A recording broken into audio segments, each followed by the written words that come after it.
I just want to start by sharing how I developed a negative perspective on pretty much the entire mental health profession. And it started, well, probably when I was younger, but one thing that stands out is when I was in boot camp, it was a pretty stressful time. I was at Marine Corps Recruit Depot, Paris Island, and just out of high school, we're all kids except for a few guys. It's pretty stressful for us. And inevitably, with all the stress they were putting on us, somebody's going to have a mental breakdown. And one guy, it happened to him, just had a mental breakdown. And the drill instructors just turned the entire platoon against him.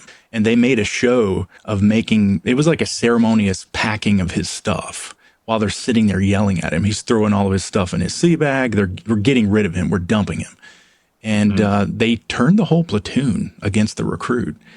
And then one of the drill instructors got in his face and was like, you know what? You're going to see the wizard. Do you understand?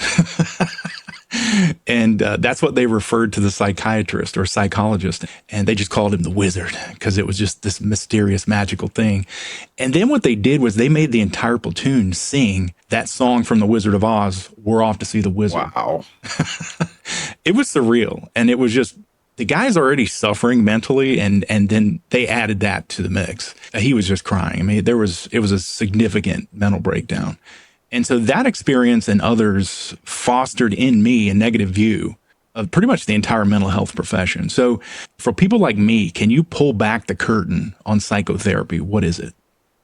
Sure. And I will do that in just a minute. But first, I want to speak to what you were just talking about in this deeper issue that's at play here. And it comes down to this.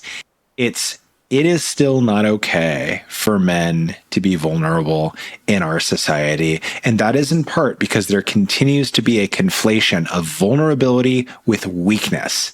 And the two things are not the same. Just because I might allow myself to feel some very intense, very overwhelming, very powerful feelings does not mean I'm going to be reduced to a just like, quivering ball of flesh that can't do anything. They're not the same, but they often are conflated as that.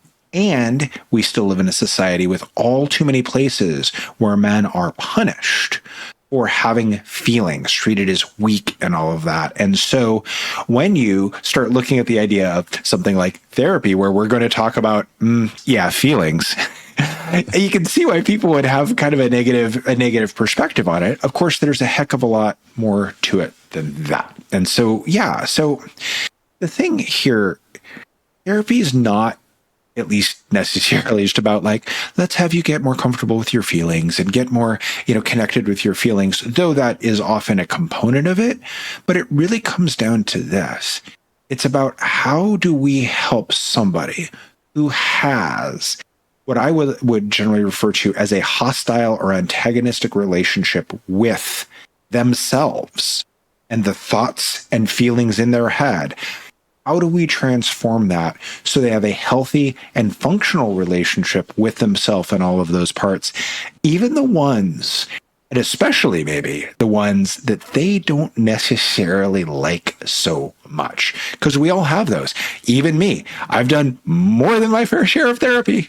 And guess what? I still have those parts. I have a different relationship with them now than I used to, but I still don't love those parts. I've just learned how to work with them, and I've come to see they do have some value to offer.